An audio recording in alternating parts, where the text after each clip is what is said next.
All right, so this year I got my very first deer and I wanted to use every bit of it that I could, and that means having a go at tanning the hide. So, first step, here we are, fleshing the hide.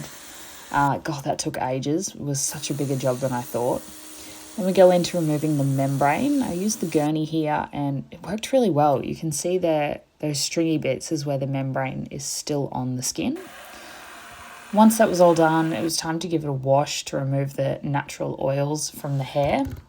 And that's just with dish soap. I ended up doing 2 washes and it came up beautiful. I mean, have a look at the colour here. It was too nice not to keep. Once we're done with the washing, just lay it out and give it a hose with some fresh water, get all of that soap off, and then let it dry for an hour or two. Get rid of the excess moisture before we go in for our first salting. So you used uniodized salt, push it all the way to the edges and then roll it up. Make sure it's touching skin to skin. Now this is how much water came out after just 24 hours. So I ended up doing 3 saltings over 3 days. This was it at the end. The salt was pretty wet and the flesh still felt really rubbery and damp. But anyway, on to the next step. Now, this is the Leda Utility Tanning Kit. It requires you to weigh the hide and then measure out how much solution you need accordingly.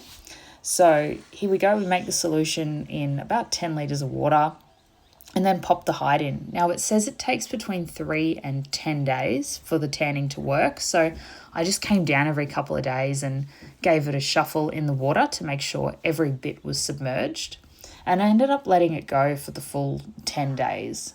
And this is what it looked like when I pulled it out. You can see the skin has fully sucked in the solution and it's changed its colour. So I gave it another wash in some dish soap, soapy water, just to get any excess or salt or anything that was remaining off it and out of the fur. I did take my time and sew up a little hole that I'd made when I was skinning it, but honestly, it didn't really need it. You can see here how the tanning solution has gone through the skin but hasn't affected the fur, which is super cool. So I just drilled it into a wooden pallet. This is easy to get for free mostly. And I let it dry for about 2 days. And then it was time for the final step. Now this solution, you use a soft brush to paint it on. And it just makes the skin nice and soft, which obviously you don't want it to be all crackly if you're using it for a rug or a throw or whatever. So it took about half a day for that to soak in, nice and easy. And then I used a little goat hide that I had as a stencil guide for where I was going to do my cuts. And I did those cuts with a Stanley knife. It was really easy, much easier than I was expecting.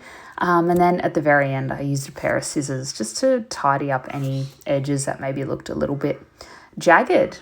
And that was it. The final product was ready to go and I think it looks bloody awesome on the floor. I am so happy with this as a first attempt at doing my own hide.